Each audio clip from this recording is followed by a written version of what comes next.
excited to be online with you for week 3 of Cliffhanger. We have lots of fun stuff going on this month. So, Wow Kids is back this Wednesday. Check-in starts at 6:15. You don't want to miss it.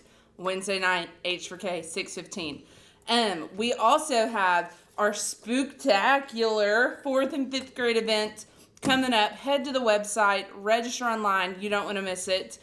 We are going to camp this summer. If you are currently a 2nd, 3rd, or 4th grader, be sure your parents come to our interest meeting October 23rd at 12:15 in the H4K building to get lots of more information about that.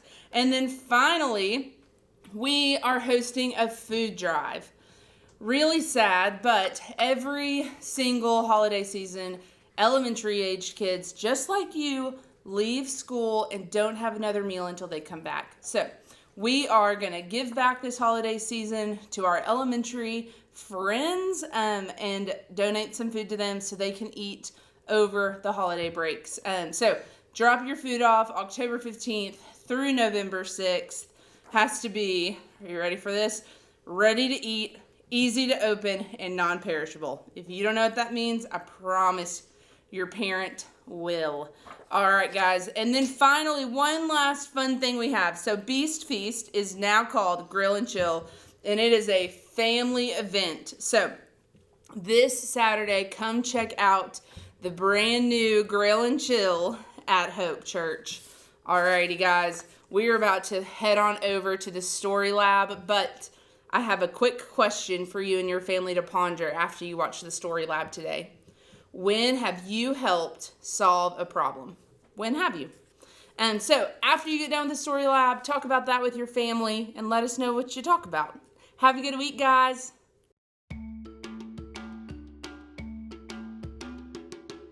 Welcome to Story Lab. This week, we're talking about grit, while we take a look at the story of someone who had to craft their way out of a tight situation.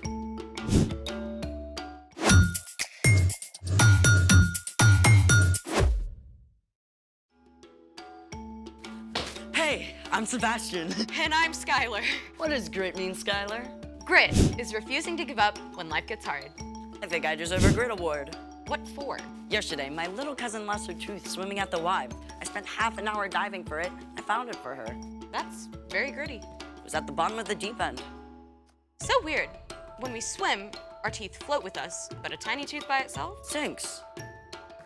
I think this calls for a float challenge. Let's try it. It's water. What should we test to see if it floats? I've opened up the chat for suggestions.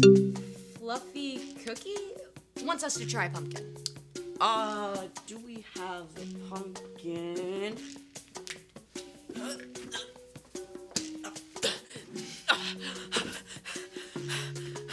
We have a pumpkin. Sink or float? I say sink.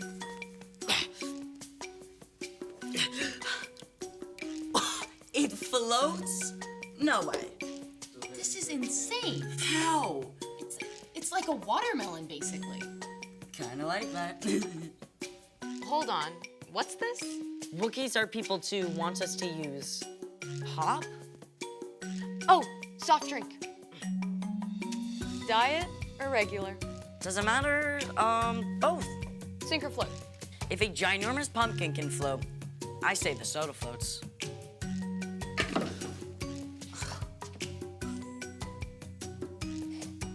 What?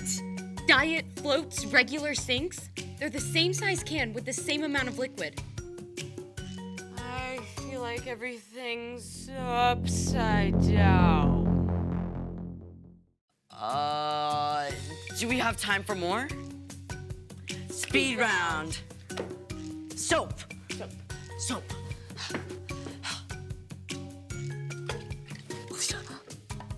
Bowling ball. Bowling ball. Bowling ball. Bowling ball. Bowling ball. Bowling ball. Oh, this is heavy. Okay. Okay.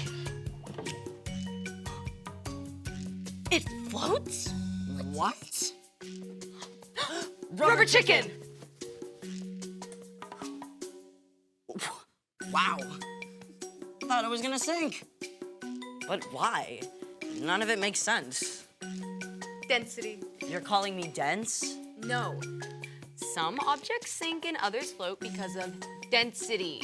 Oh, I don't get it. Okay. Every object is made up of tiny molecules. In some objects, the molecules are packed tightly together, and other objects, the molecules are more loosely packed. That's density. The more dense an object, the more likely it is to sink. So a tiny tooth is dense and sinks. And the sugar in a regular soft drink is dense and makes it sink too. But diet soda is less dense and floats. You are not dense. I have been known to float. Now it's time for... The story before the story. Today, we're in the second book of the Old Testament, Exodus. God created everyone and everything, but people turned away from God. Still, God made a plan to bless the whole world through Abraham and Sarah's family. Their great-grandson Joseph was sold into slavery in Egypt. But after many hard years, Joseph was made second in command of Egypt and saved his whole family from starving. Over the years, Joseph's family, the Israelites, grew and grew. Until the Egyptian king, Pharaoh, got scared. That's where our story starts. Take it away. Hey everyone! So, the Egyptian pharaoh was scared. There were so many Israelites, he thought they might join the Egyptians' enemies. So Pharaoh forced the Israelites into slavery. And that's the way it was for hundreds of years. But no matter how hard the Egyptians made the Israelites work, the Hebrew family still continued to grow. Preposterous! I declare that all Hebrew baby boys must be thrown into the Nile River. I know. This was terrible news. God had promised to bless the whole world through the Israelites. But not only were they enslaved now, they were in danger of being completely wiped out. And in the middle of all this, a woman from the tribe of Levi, Jochebed, and her husband Amram were about to have a brand new baby. Where does this part go? So insert part F at right angles with part M before locking part Z. Pyramids have got nothing on crib assembly. So if Jochebed gave birth to a baby girl, they wouldn't need to worry about Pharaoh's law. But when Jochebed had her baby, you guessed it. It's a boy! Pharaoh is not touching this baby. So for 3 months, Jochebed and Amram and their daughter Miriam hid the new baby boy. That. No puppy. Nothing to see here. Hush, little baby, don't say a word. Mom's gonna buy you a mockingbird. They tried, but after 3 months, there was just no way to keep hiding a baby boy with a healthy set of lungs. Jochebed wove a basket out of tall grass and coated it with tar. Give him to me now. But they'll still hear the baby in the basket. Come with me. Jochebed was so determined to save her baby that she made a risky and very creative move, might I add. Are we giving our baby a bath? Nope, we are giving him a chance. Now stay close by and make sure he's safe. So maybe Jochebed figured this was a place no one would come? Or maybe she knew it was the favorite bathing spot of Pharaoh's daughter. Sure enough, Pharaoh's daughter came down to the river to bathe. Bring me that basket at once. I mean, Miriam must have been terrified, right? But she stayed hidden and watched to see what might happen. Poor thing. This must be one of the Hebrew babies. Miriam gathered every ounce of courage she had and ran up to Pharaoh's daughter. Would you like me to get one of the Hebrew women to take care of him for you? Yes, that's a perfect idea. This was the best news! So Miriam ran home as fast as she could and told her mother everything that happened. Then together, they returned to the princess. Take this baby and feed him for me. I'll pay you. I promise. I will treat him like my very own son. And she got paid. Jochebed was able to care for her son at home. And when he grew up, she took him to live at the palace with the Pharaoh's daughter.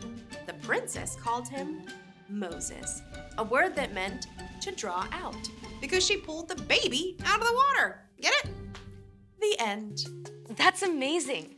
I mean, there's no way Moses' mom could have known her baby would be safe. Yes, but Amram and Jochebed didn't give up. I mean, they held on. They didn't know what to do, but they got creative. And they took the next step. So what's our part in the story?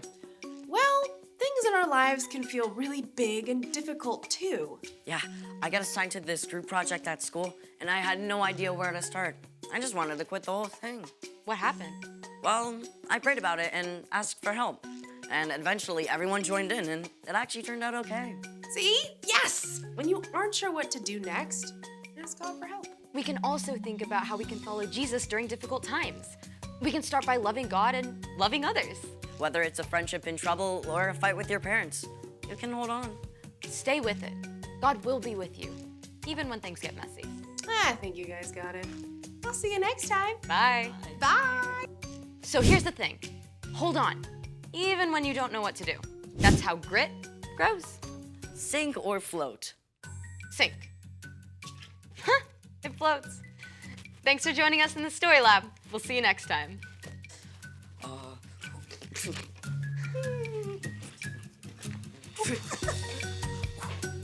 For last time. Oh, it's sunk.